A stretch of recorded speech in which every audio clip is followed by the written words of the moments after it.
id-Diploma fil-Letteratura Maltija.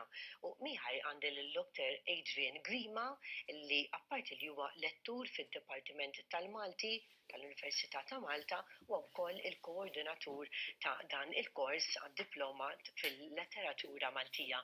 Lodwa tajba, grazzi ħafna li aċċettajt l-istedina tagħna, hemm ħafna xwieħed jgħid dwar dan il-kors. U forsi għat l-ewwel ngħidu nagħtu l-informazzjoni dwar dan il-kors fiex jikkonsisti anke l-għan ewlieni tiegħu għaliex inħass il-bżonn li jerġa' għal darb'oħra nagħmlu dan il-kors għal din id-diploma.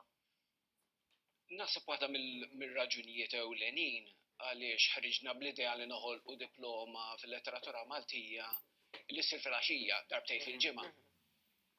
Waħda mir-raġunijiet ewlenin naħseb hija illi għawqaġ kbir fost in-nies illi jistudjaw il-letteratura Maltija b'mod illi jaqdu flimkien il-passjoni li għandhom għal-letteratura Maltija u fl-istess ħin il-ħtieġa li jħossu li jkollhom għarfien iktar fin, iktar dettaljat tal-letteratura u fl-istess ħin naħseb ir-raġuni l-oħra hi illi dawn in-nies li jixtiequ jitgħallmu iżjed dwar letteratura tagħna jew iħadmu l-letteratura tagħna jiktbu l-kanzunetti, jiktbu l-letteratura, jużaw il-letteratura fuq il-mezzi ta' xandir, pereżempju, joħolqu jorganizzaw attivitajiet kulturali, pereżempju fil-kunsilli.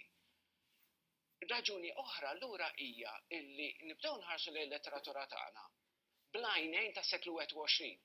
Jiġifieri anke jekk inkunu qed inħarsu lejn letteratura tas-seklu 19, inħarsu lejha bil-perspettiva mill-lenti tal-lum. Dak li hemm importanti, aħna ma nħossux illi l-letteratura l-antika spiċċa żmienha, imma wasal iż-żmien ukoll illi meta nħarsu lejn letteratura, inħarsu lejha mill-lenti tal-lum. Ekku għandek ritratti li minn hawn u ftit momenti oħra se nkunu nistgħu li naraw flimkien. Bil-fatt naraw diversi personalitajiet illi anke forsi tista' tgħidilna xi ħaġa dwar. Dawn huma wħud mill-membri mill-istudenti tal-ewwel grupp illi għandna bħalissa tad-Diploma fil-Letteratura Maltija. Dan huwa Dr. Bernard Bikalef li huwa l-kap tad-Dipartiment tal-Malti u direttur tal-kors. Dan huwa Jesmond Sharples li huwa wieħed mill-istudenti. Imma meta ngħid studenti bil-virgoletti fis-sens li Jesmond pereżempju huwa poeta, huwa infermier mlaħħa, dinja analysis, Piteri. Hemm ħafna studenti qabel rajna l-Marja Elena Zammit li hija arkeologa. Ġifieri għandek studenti li ġejjin minn oqsma differenti.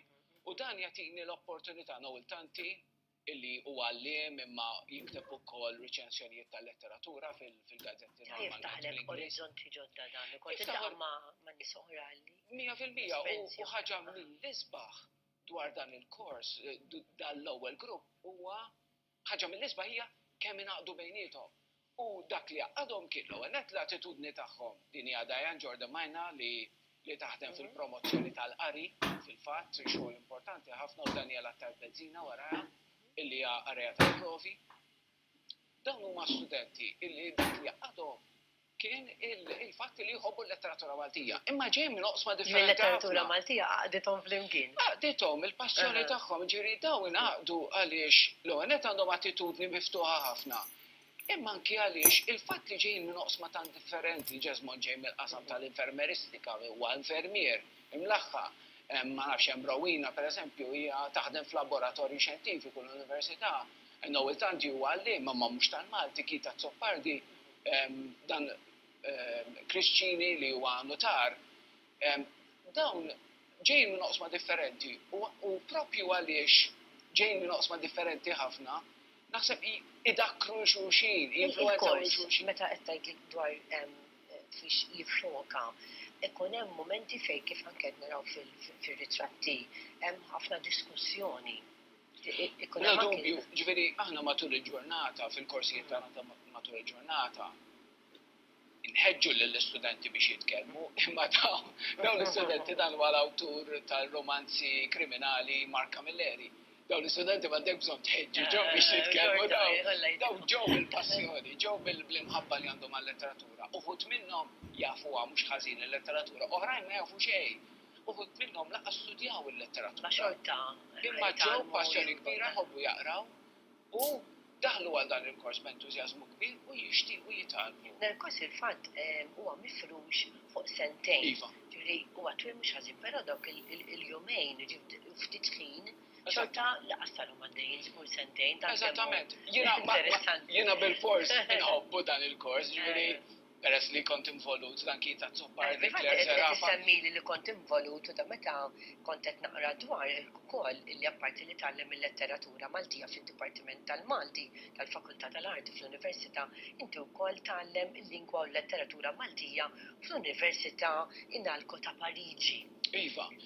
L-Inalco hija għal min forsi huwa mitħla, speċi l-Inalco isa is-SOAS ta' Londra, ġifieri l-Università tal-Istudji tal-Kultura u l-Lingwi Orientali. Issa fid-Dipartiment tal-Istudji Magrebini fl-Università ta' Pariġi tal-Inalco jgħallmu l-Malti, dal-każ nagħllmu jiena. Għaliex jistudjaw il-Malti jew nitkellmu dwar il-Malti fil-kuntest tal-oriġini tiegħu bħala lingwa oriġinarjament mill-Afrika ta' fuq, imma li jista' żviluppat. Titħlu fil-grammatika wkoll fuq Nitlu fil-lingwistika, fil-letteratura, imma dan huwa intuhom bistoma, ġifieri qed nitkellmu fuq. Biex ikun ir-reazzjoni tagħhom, għax jiena l-iktar li anke l-mod meta jisimgħuna nitkellmu ġifieri għandek il-lingwa li dik li taqra, dik li tismaħħa. Il-Malti jaffaxxinhom, Antonella, verament jaffaxxin. Jiġu dejjem from which country are you? Isaqsuk. Iva. Kif qed tgħid inti jaffaxxinhom il-Malti, imma għandhom ukoll il-fatt li daw qed jistudjaw l-Arbi. Ħafna minnha ovvjament daw jitkellmu bil-Franċiż, huma ċittadini Franċiżi fil-biċċa kbira tal-każi, allura għandhom iż-żewġ naħat tal-lingwa tagħna. Għandhom l-Arbi li għandna li huwa l-eruq. Lingwa semitika. U għandhom ukoll il-lingwa romanza, allura għandhom il-ħila li jaqbdu l-Malti sew għaliex il-Malti huwa żwieġ sabiħ organiku bejn il-lingwa Arbija u l-lingwa romanza fil-Kastana Taljan u l-Isqalli. Kumur lura daqsxejn dwar il-kors illi kif qed naraw dawk illi huma interessati li jidħlu aħna wkoll ħantellaw daqsxejn fejn wieħed jista' jieħu aktar informazzjoni www.um.edu.mt/apply.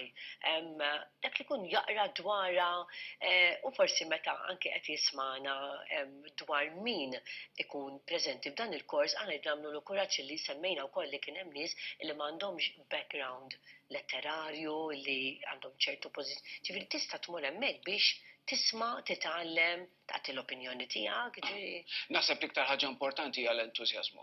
Ġifieri dawk in-nies li għandhom l-entużjażmu u avolja m'għandhomx livell avvanzat, ċertifikat tal-livell avvanzat fil-Malti u qabżu 23 sena, jistgħu japplikaw. Dawk li għandhom inqas minn 23 sena, skużawni, dawk iridu jippreżentaw ċertifikat tal-Malti fil-livell avvanzat mill-inqas C jew il fuq. Fil-każ tal-oħrajn li qabżu 23 sena jistgħu japplikaw u aħna nagħmluhom intervista biex naraw li dan huwa l-kors adattat għalihom. Però kif kont qed ngħid qabel, l-istudenti li qegħdin f'dan il-kors, f'din id-diploma ġejjin minn oqsma differenti ħafna. L-iktar ħaġa importanti hija li jixtiequ jagħmlu dan il-kors, li jixtiequ jaraw il-letteratura Maltija minn dan id-dawl biex ngħidlek kontemporanju, minn din il-perspettiva kontemporanja. Fil-fatt innotajt hawnhekk ma nistgħux insemmu ċertu entità nkun qegħdin nirreklamaw ukoll l-isem.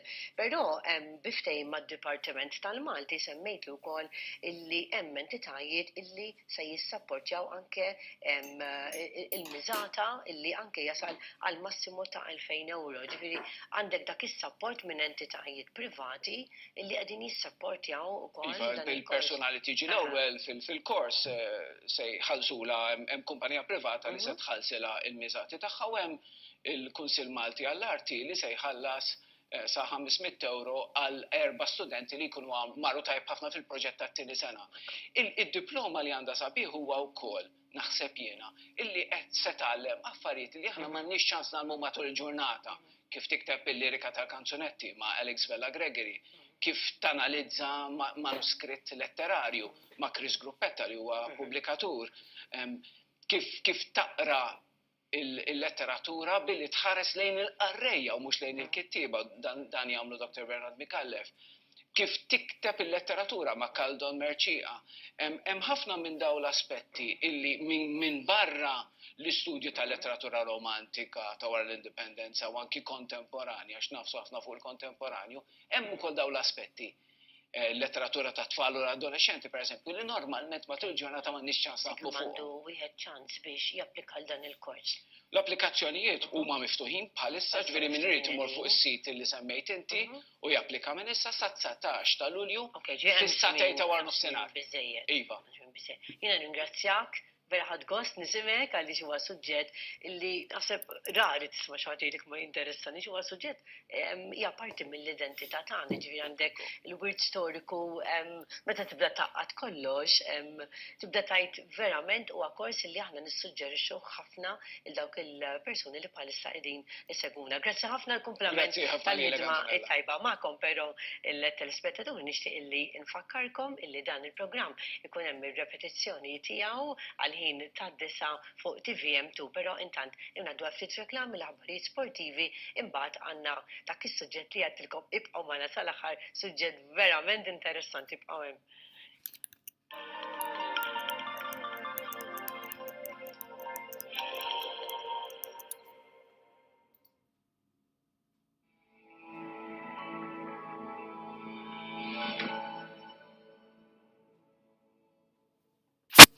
For an endless variety of lighting solutions, Kalea Limited, leaders in dedication and innovation. Kalea Limited, 31 Bishop Labini Street, Birkirkara. Skontijiet sa 30% u